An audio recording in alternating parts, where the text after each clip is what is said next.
তাহলে বিশ্বনবী সাল্লাল্লাহু আলাইহি ওয়াসাল্লামের চরিত্র নিয়ে আমি আপনাদের সামনে আলোচনা করছি। কেন আলোচনা করছি? এই জন্য যে তিনি হচ্ছেন আমার আপনার জন্য আইডিয়াল নমুনা। তিনার চরিত্রকে আমাকে আপনাকে নিজের করতে হবে, তিনার চরিত্রকে আমাকে আপনাকে আমার আপনার জীবনে ফোটাতে হবে। তবে যে কি করবে, কি লাভ হবে? আমি আপনি জান্নাত লাভ করতে পারবো, আমি আপনি বেহেশত লাভ করতে পারবো, নিজেকে জাহান্নাম থেকে বাঁচাতে পারবো। বিশ্বনবী সাল্লাল্লাহু আলাইহি ওয়াসাল্লাম তিনি ছিলেন উত্তম চরিত্রের অধিকারী, তিনি ছিলেন উত্তম চরিত্রের অধিকারী। তিনি কত সুন্দর ব্যবহারের মানুষ ছিলেন যে মা আয়েশা সিদ্দিকা রাদিয়াল্লাহু তাআলা আনহা বলছেন যে তিনি কখনো বাজারে গিয়ে উচ্চ স্বরে কথা বলতেন না, তিনি কখনো বেফাইশ কথা বলতেন না, কাউকে গালি দিতেন না, মানুষের সঙ্গে মিল মহব্বত সদাই থাকতো। তিনি কখনো কাউকে গালির বদলা গালি দিয়েছেন, দেন নাই। তিনি কখনো মারের বদলা মার দিয়েছেন, ব্যক্তিগত দেন নাই। দিয়েছেন তো একমাত্র বদলা নিয়েছেন শুধু ইসলামের খাতিরে। তিনি হয় ছেড়ে দিয়েছেন, না হয় মাফ করে দিয়েছেন। নবী সাল্লাল্লাহু আলাইহি ওয়াসাল্লামকে যদি কেউ আঘাত করেছে তাহলে তিনি কি করেছেন? সেটাকে ব্যক্তিগতভাবে মাফ করে দিয়েছিলেন। তিনি হচ্ছেন রাহমাতুল লিল আলামিন। এ বাবা, আপনার চরিত্র, আপনার ব্যবহার হচ্ছে আপনার আমার পরিচয়। নিজ প্রতি ব্যবহার আশা করো যে প্রকার করো হে পরের প্রতি সেই ব্যবহার। নিজ প্রতি ব্যবহার আশা করো যে প্রকার করো হে পরের প্রতি সেই ব্যবহার। আপনি আপনার জন্য যে ব্যবহারটা চান, আপনি চান যে আপনাকে সবাই ভালোবাসুক, আপনি চান যে আপনাকে সবাই ভালোবাসুক, আল্লাহ আপনাকে ভালোবাসুক, আপনাকে কি করতে হবে? আপনিও লোককে ভালোবাসেন, আপনিও লোকের সঙ্গে, ছেলে মেয়ে, আত্মীয় স্বজন, ভাই ব্রাদারের সকলের সঙ্গে আপনি ভালো ব্যবহার করেন। তাদের সঙ্গে উঠা বসা চলাফেরায় কখনো তাদের সঙ্গে আপনার যেন খারাপ ব্যবহার না হয়। আপনাকে ভালো ব্যবহার করতে হবে। আপনার ব্যবহারে আপনি যখন ভালোবাসবেন, আল্লাহ তাআলা আপনাকে ভালোবাসবেন। সকল মানব যখন আপনাকে ভালোবাসবে, আল্লাহ তাআলাও আপনাকে ভালোবাসবেন। তিনি কেমন মানুষ ছিলেন? তিনি ছেড়ে দিতেন, মাফ করে দিতেন। এই নিয়ে একটা ঘটনা আপনাকে বলি। জি 4 হিজরিতে জাতুর রেকা নামে এক যুদ্ধ হয়েছিল। সেই যুদ্ধে 4 হিজরিতে আল্লাহর নবী সাল্লাল্লাহু আলাইহি ওয়াসাল্লাম সাহাবায়ে কিরামদেরকে নিয়ে রওনা হলেন। ও অন্যদিকে এক কাফির, এক বিদুই, গওস বিন হারিস তার নাম, সেই ব্যক্তি, সে মুশরিক, আল্লাহর নবী সাল্লাল্লাহু আলাইহি ওয়াসাল্লামকে মারার জন্য দুনিয়া থেকে বিদায় করে দিবে এই সুযোগ নিয়ে আছে যে তাকে একাকী পেলেই তাকে দুনিয়া থেকে বিদায় করে দেব। হাতে তরবারি নিয়ে আছে। সাহাবায়ে কিরামদেরকে নিয়ে বিশ্বনবী সাল্লাল্লাহু আলাইহি ওয়াসাল্লাম বেরিয়েছেন, সফরে বেরিয়েছেন, যুদ্ধের ময়দানে যাবেন। যেতে যেতে যেতে যেতে বহুদূর যাওয়ার পরে ক্লান্ত হয়ে গেছেন। সমস্ত সাহাবায়ে কেরামেরা ক্লান্ত হয়ে গেছেন। আল্লাহর নবী সাল্লাল্লাহু আলাইহি ওয়াসাল্লাম সাহাবায়ে কেরামদেরকে নিয়ে এবার কি করলেন? আরামের জন্য গাছের ছায়ার তলে এদিকে ওদিকে সবাই শুয়ে গেল। সবাই এদিকে ওদিকে গাছের ছায়ার তলে সবাই বিশ্রাম করতে শুরু করলো। আরামের জন্য সবাই গাছের ছায়া ঢুললো। এদিকে ওদিকে যে যেখানে পারলো সাহাবায়ে কিরামেরা বসে গেলেন, শুয়ে গেলেন। আল্লাহর নবী তিনি তিনার হাতের তরবারি খানাকে নিয়ে আছেন একটা গাছের তলায়। তিনিও একটা ঝোপের নিচে শুয়ে গেলেন। তিনি কি করলেন? শুয়ে গেলেন আরাম করার জন্য, বিশ্রামের জন্য শুয়ে গেলেন। তিনি তিনার তরবারি খানা কি ওই গাছের উপরে লটকিয়ে দিলেন। একটা ডালের উপরে তরবারি খানাকে রেখে দিলেন। রেখে দেওয়ার পরে তিনি একটু কাত হলেন। কাত হতে না হতে তিনি ঘুমিয়ে পড়েছেন। আর একটা কথা এখানে স্মরণে রাখেন, বিশ্বনবী সাল্লাল্লাহু আলাইহি ওয়াসাল্লাম আমার আপনার মতো ঘুমিয়ে যান না। তিনি ঘুমান কিন্তু তিনার অন্তরটা সদাই জাগ্রত থাকে। আল্লাহ রাব্বুল আলামিন তিনাকে সদাই জাগ্রত রাখেন।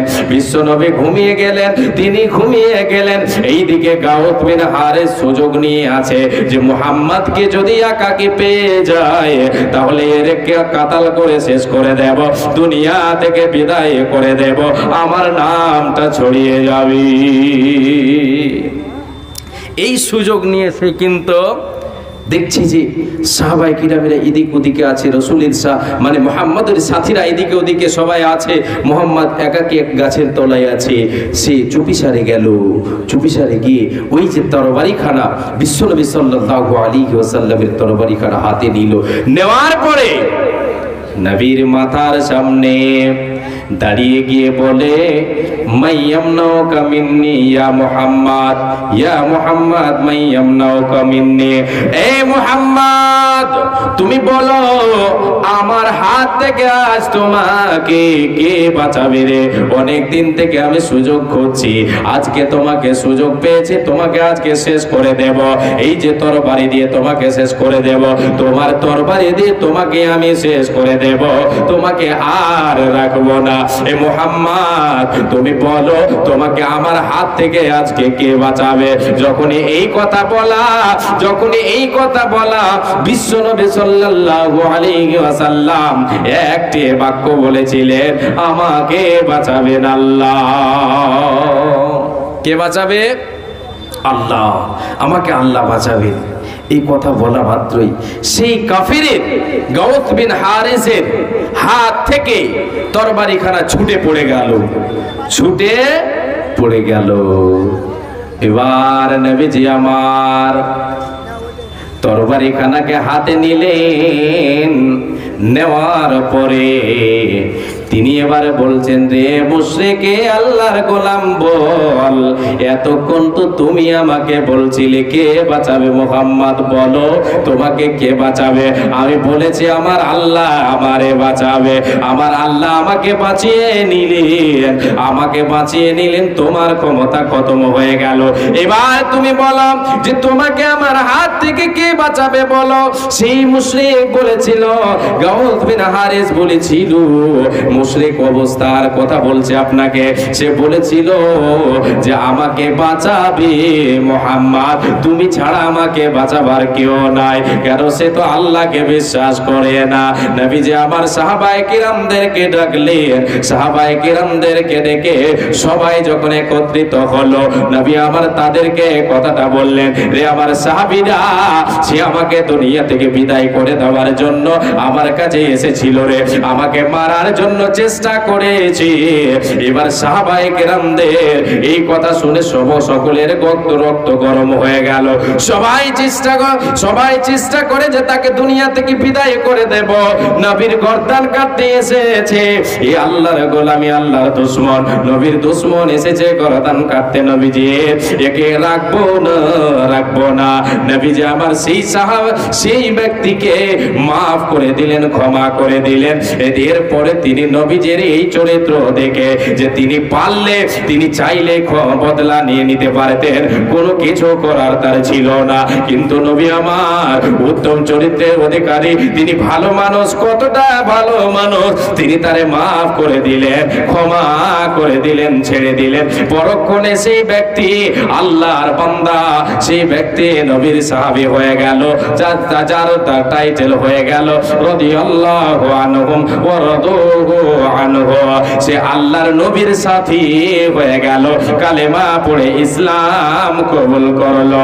পৃথিবীর বুকে অনেক লোক যারা কোরআন এবং হাদিসের বিরোধী, যারা ইসলামের শত্রু, এরা বলে থাকে মুহাম্মদ তরবারির আঘাত দিয়ে ইসলামকে কায়েম করেছে।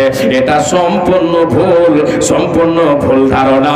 নবীজি আমার কোরআনকে দুনিয়ার বুকে প্রতিষ্ঠিত করেছেন, ইসলামকে প্রসার করেছেন নিজের আদব আখলাক ব্যবহার দিয়ে। জোরে বলেন সুবহানাল্লাহ। তোমার মতো দয়ার নবী আর পাবো না, তোমার মতো প্রিয় নবী আর পাবো না, তোমার মতো দয়ার রাসূল আর পাবো না। নবী আমার বনে বনে চরাইতেন ছাগল, লোকে তারে দেখে বলতো নিঘাতে একটা পাগল। নবীজি মোর বনে বনে চরাইতেন ছাগল, লোকে তারে দেখে বলতো নিহাতে একটা পাগল, সে পাগল নয় গো, পাগল নয় গো, খোদার প্রেমের দিওয়ানা, তাকে তোমরা চেনো না।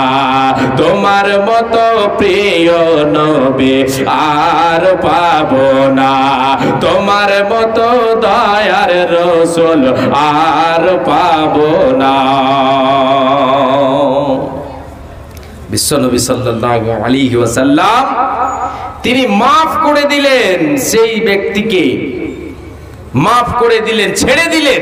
সে ব্যক্তি মুগ্ধ হয়ে গেল নবী সাল্লাল্লাহু আলাইহি ওয়াসাল্লামের ব্যবহারে, ইসলাম কবুল করে ইসলামের ছায়াতলে, কালেমার ছায়াতলে চলে এলো। এ বাবা, তিনি ছিলেন as-সাদিকুল আমিন, সত্যবাদী, আমানতদার।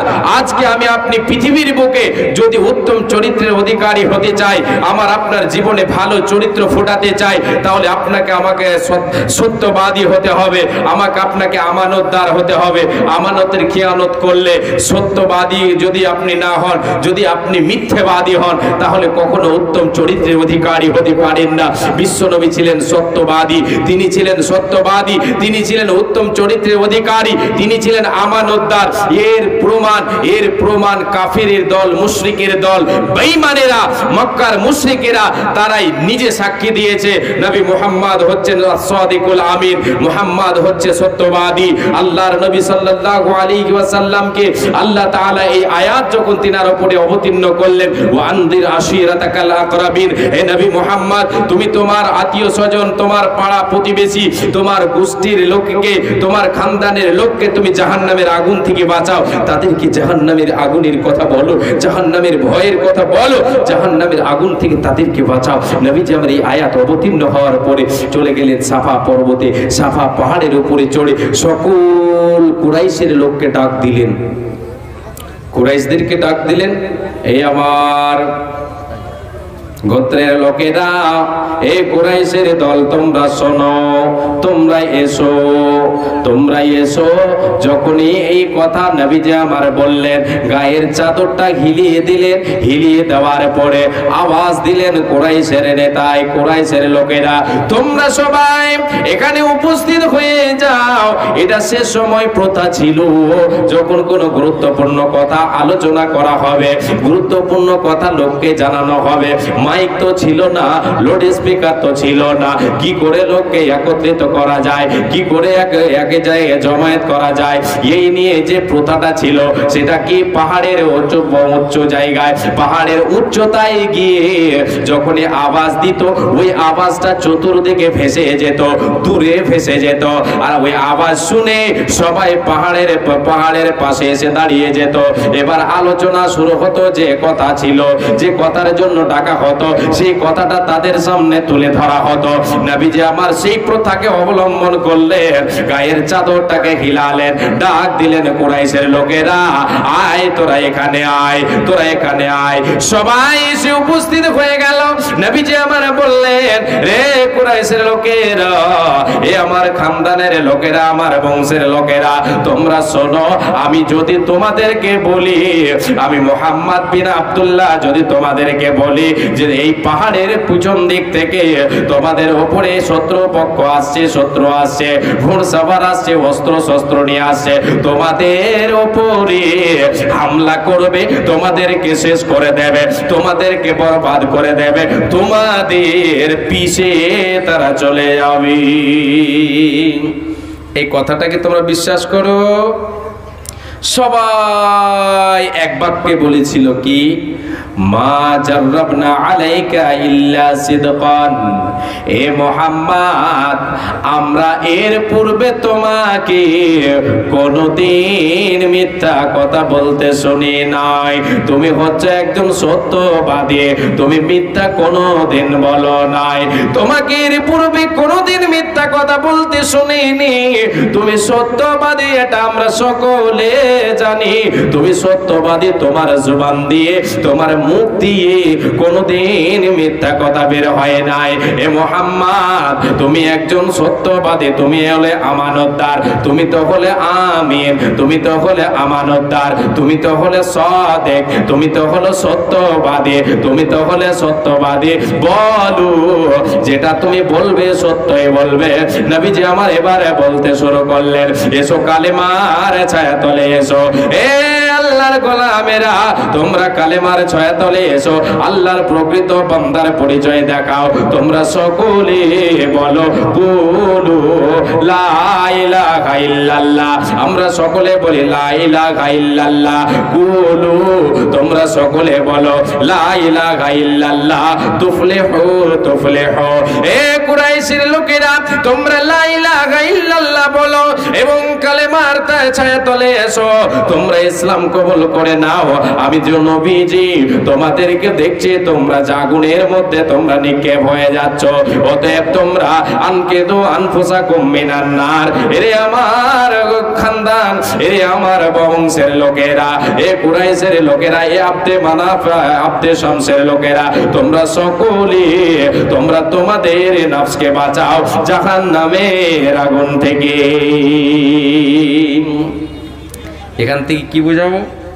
এই যে তাদের বাক্য, মা জাররাবনা আলাইকা ইল্লা সিদকান, তোমাকে আমরা কোনদিন এর পূর্বে মিথ্যা কথা বলতে শুনিনি। এ বাবা, আপনার জীবনে সুন্দর চরিত্র যদি ফোটাতে চান, তাহলে সত্যবাদী হতে হবে, আমানতদার হতে হবে। নবীজি হলেন আমার আপনার জন্য আদর্শ। তিনি হচ্ছেন উত্তম চরিত্রের অধিকারী। তিনি কেমন চরিত্রের অধিকারী ছিলেন, কত সুন্দর মানুষ ছিলেন, কত সুন্দর মানুষ ছিলেন, কেমন ব্যবহারের ছিলেন। বিশ্ব নবী সাল্লাল্লাহু আলাইহি ওয়াসাল্লামের কাছে যদি কোনোদিন কোনো মানুষ হাত পেতেছে, তো সেই হাতকে খালি হাতে ফিরাইয়া দিতে তিনি লজ্জাবোধ মনে করেছেন। যা থেকেছে তিনি সেটাই তাকে দিয়ে দিয়েছেন। তিনি হলেন উত্তম চরিত্রের অধিকারী একজন সাহাবী। আল্লাহর নবী সাল্লাল্লাহু আলাইহি ওয়াসাল্লামকে এক মহিলা একটি চাদর দিয়ে দিয়েছিল, মানে একটি চাদর হেবা করেছিল, একটি চাদর হাদিয়া স্বরূপ নবী সাল্লাল্লাহু আলাইহি ওয়াসাল্লামকে দিয়েছিলেন। ওই মহিলা নবীজিকে চাদর দিয়েছিলেন, নবীজি আমার সে চাদরটা গ্রহণ করেছিলেন, আর চাদরটা গ্রহণ করে তিনি প্রয়োজন আছে বলে তিনি সেটাকে পরেছিলেন। ওই চাদরটা পরে আছেন একজন সাহাবী, আল্লাহর নবীকে ওই চাদরটা পরে থাকতে দেখে সাহাবী বলে উঠলেন, ওগো নবী, আপনার এই চাদরটা যদি আমাকে দেন তাহলে আমার জন্য কতই না ভালো হয়। নবী গো, আপনার কাছে আপনার এই চাদরটা আমি চাই। যখনই নবী সাল্লাল্লাহু আলাইহি ওয়াসাল্লাম কি সে সাহাবী কথাটা বললেন, নবী তো হলেন এমন মানুষ রে, যে কেউ যদি কোনোদিন নবীর কাছে কোনো জিনিস চেয়েছে, প্রয়োজন থাকা সত্ত্বেও তিনি তার হাতকে খালি হাতে ফিরাইয়া দেননি, সেটা তারে দিয়ে দিয়েছে। যখনই সে সাহাবী আল্লাহর নবীর কাছে চাইলেন, তিনি কি করলেন? ওই গায়ের চাদরটা ওই সাহাবীকে দিয়ে দিলেন। এবার অন্যান্য সাহাবীরা সবাই দেখছেন, যেহেতু ব্যাপারটা খারাপ। বিশ্বনবী সাল্লাল্লাহু আলাইহি ওয়াসাল্লামের তো এমনিতে অভাব আছে, এটা চাদরের প্রয়োজন ছিল, সেই মহিলা নবী সাল্লাল্লাহু আলাইহি সাল্লামকে দান করেছে, নবী আমার পড়েছেন, আর এই বেয়াদব চেয়ে নিয়েছে, আল্লাহর নবী তাকে দিয়ে দিলেন। যখন নবী আমার চলে গেলেন সেই জায়গা থেকে, অন্যান্য সাহাবীরা এবার শুরু করেছে তুল কালাম। কি এই তুমি কি জানো না, তোমার কি জানা নাই যে আল্লাহর নবীর কাছে যদি কেউ হাত পাতায় তাহলে সে হাতকে সে খালি হাতে ফিরিয়ে দেয় না, নবী আমার তাকে দিয়ে দেন। তুমি জানো যে নবী সাল্লাল্লাহু আলাইহি ওয়াসাল্লামের এই চাদরের প্রয়োজন আছে, তবুও কেন তুমি চেয়ে বসলে? সেই সাহাবী এবার কাকতি মিনতি শুরু করলো সাহাবীদের সামনে, ওরে আল্লাহর গোলামেরা, এ রাসূলের সাহাবীরা, আমি নবীজির গায়ে যখন এই চাদরটা দেখলাম, আমার মনে একটা আশা আকাঙ্ক্ষা জাগলো যে নবীর চাদর মোবারক যদি আমি পেয়ে যাই তাহলে এটা আমার জীবনের শেষ কাপড় হবে, এটাকে আমি আমার জীবনে কাফন বানাবো।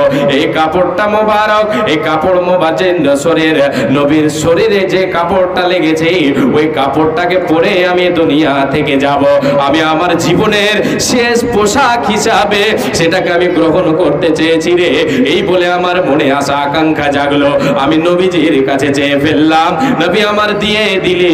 রে আল্লাহর রাসূলের সাহাবীরা, তোমরা আমাকে বকাঝকা করো না, তোমরা আমাকে কেউ ভর্ৎসনা দিও না, তোমরা আমাকে গালি দিও না, তোমরা আমার উপরে রেগে যেও না। আমার মনে আশা জেগেছিল, আমার মনে আকাঙ্ক্ষা জেগেছিল যে নবীর গায়ের চাদরটা আমার কাফন হবে রে। এই বলে নবীর কাছে চেয়ে নিয়েছি। কত জানাজার পড়েছে নমাজ, দিয়েছি কত দাফন, কত জানাজার পড়েছে নমাজ, দিয়েছি কত দাফন। কোথায় যেন আছে আমারও তৈরি সাদা কাফন, জানাজার পড়েছে নমাজ, দিয়েছি কত দাফন, কত জানাজার পড়েছে নমাজ, দিয়েছি কত দাফন। আমার তোরে বাদায় আছে কোন শেখে আগাটে, কোন মসজিদে এলান হবে সুয়াবে শেষ কাটে। কখন কোথায় করবে দাফন আমাকে সজন, কখন কোথায় করবে দাফন আমাকে সজন, জানাজার পড়েছে নমাজ, দিয়েছি কত দাফন, দিয়েছি কত দাফন। কোন বাতাসে কোথায় যেন দুলছে বাঁশের ঝাড়, কোন সে মাটি কোন খানে ডাকে রে বারবার। কোথায় যেন বড় জাতরে আছে রে চারজন, জানাজার পড়েছে নমাজ, দিয়েছি কত দাফন, দিয়েছি কত দাফন। আল্লাহর ওয়াস্তে আপনাদের কাছে আমি হাত পাতাবো। এই যে নবীর মাদ্রাসা, এই মাদ্রাসাকে ভালোবাসতে হবে, এই মাদ্রাসাকে সহযোগিতা করতে হবে, সাহায্য করতে হবে। কাকে? আপনাকে, আমাকে। আমি আপনি দানের হাত বাড়াবো, জি দান করব। এটা হবে কোরআন এবং হাদিসের একটা আমল। আর এই আমল বিশ্ব নবী সাল্লাল্লাহু আলাইহি ওয়াসাল্লামের চরিত্র। তিনি দান করতেন, তিনি অপরকে কেউ চাইলে প্রয়োজন থাকা সত্ত্বেও তিনি দিতেন। কেন দিতেন? পরকালের জন্য। জি বাবা, কেন দিতেন? তিনি হচ্ছেন আমার আপনার জীবনের আদর্শ। তিনাকে দেখে আমাকে আপনাকে জীবন যাপন করতে হবে। তিনি হচ্ছেন আইডিয়াল, তিনি হচ্ছেন নমুনা। এই আল্লাহর ঘর, আল্লাহর নবীর মাদ্রাসাকে ভালোবেসে আপনাদের কাছে আমি হাত পাতাবো। আপনারা দু হাত খুলে, আপনি বিসমিল্লাহ বলে, প্রাণ খুলে, অন্তরকে পরিষ্কার করে আপনারা আল্লাহর ওয়াস্তে দান করবেন। 10 থেকে 15 মিনিট আপনাদের কাছে আমি চাইবো, তারপরে আমি ছেড়ে দেব। আমার সময় শেষ হয়ে যাবে। জি, আল্লাহু আকবার। কে যেন দিয়েছেন এটা? মোহাম্মদ ইসমাইল। ওনার স্ত্রী মারা গেছেন, একটা লাখ মাছি আছে, আর 2টো চাঁদির বালা দিয়েছেন। মোহাম্মদ ইসমাইল সাহেব, ওনার স্ত্রীর এই সম্পদ, এই সম্পদ ওনার স্ত্রী ছেড়ে চলে গেছেন। এ বাবা, এটা যদি আজকে এখানে দান না দেওয়া হতো তার কোনো কাজে আসতো না। যার জন্য বিশ্বনবী বলেছেন আও আতাফা আফতানা, সেটা তোমার নিজস্ব সম্পদ, যেটা তুমি আল্লাহর পথে দান করবে। যেটা তোমার আল্লাহর পথে দান হয়ে গেল সেটা হলো তোমার নিজস্ব সম্পদ, আর যেটা থাকলো এগুলি তোমার নয়। আজকে এই দান মোহাম্মদ ইসমাইল সাহেব স্ত্রীর জন্য আজকে দিয়েছেন। স্ত্রী রেখে চলে গিয়েছিল, আজকে স্ত্রীর জন্য কবরে চলে গেছেন স্ত্রী, আজকে এই সম্পদ দিয়েছেন আল্লাহর ঘরে, আল্লাহর নবীর মাদ্রাসায়। এটা সরকারি ডাকে পৌঁছে যাবে। আল্লাহ তাবারাক ওয়া তাআলার নবী বলেছেন এটা সরকারি ডাক। এই ডাকে তার কবরে এই দানকে আল্লাহ তাআলা পৌঁছে দেবেন। কি দিয়েছেন এটা? হাতের 2টো বালা চাঁদির, একটা নাকের নাকমাছি সোনার। জি, দান করেছেন বিবি। জি, হ্যাঁ। উনি কে? আচ্ছা আচ্ছা আচ্ছা, হ্যাঁ ইসমাইল সাহেব একটু দয়া করে আসবেন। আর নামটা বলছি তো মনে হচ্ছে যে একটু দ্বিধা করছে, এই জন্য যে আপনি বড় মানুষ, যে মুরব্বী মানুষ, একটু আসবেন আল্লাহর ওয়াস্তে। আপনি শুধু আমার সঙ্গে সাথে মোসাফা করবেন। উনি দিয়েছেন বিবির জন্য, বিবি মারা গেছেন তাই। আসেন বাপজান। আর একজন আজিজুরের বাবা যে প্রথমে আমার হাতে দিয়েছিলেন, আমার বন্ধু আজিজুর এই কিছুদিন আগে মারা গেলেন, যে বিদেশে গিয়ে কাজ করতে গিয়ে ছাদের উপর থেকে 5 তলা থেকে পড়ে গিয়ে মারা গেছেন। কয়েকদিন জীবিত ছিল মনে হয়।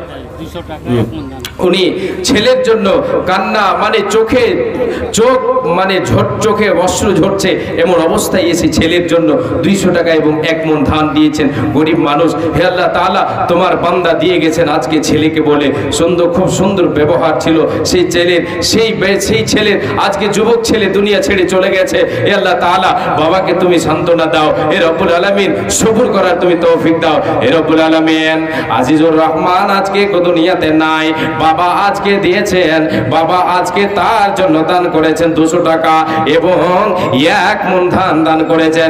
আল্লাহ তাআলা এই দানকে তুমি সাদর গ্রহণ করে নাও এবং ছেলের কবরকে তুমি আলোয় আলোকিত করে দাও। হে আল্লাহ তাআলা, জীবনে ভুল ভ্রান্তি হয়ে থাকলে আল্লাহ তুমি ক্ষমা করে দিও।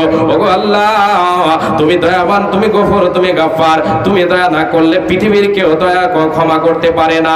হে আল্লাহ, তুমি তোমার বান্দাকে ক্ষমা করো, তার কবরের আযাবকে তুমি দূরীভূত করে দাও। হে আল্লাহ তাআলা, তোমার নবী বলেছেন যদি কেউ চাপা পড়ে মারা যায় তাহলে সে শহীদের মর্যাদা পাবে। হে আল্লাহ তাআলা, তোমার বান্দাকে তুমি শহীদের মর্যাদা দিয়ে দাও। আমিন সুম্মা আমিন। আলামিন। বান্দা তোমার গায়েব গো আল্লাহ, বিবি মারা গেছেন, বিবির জন্য আজকে 2টো চাঁদের বালা দান করেছেন, একটি নাকের নাক ফুল দান করেছেন গো আল্লাহ।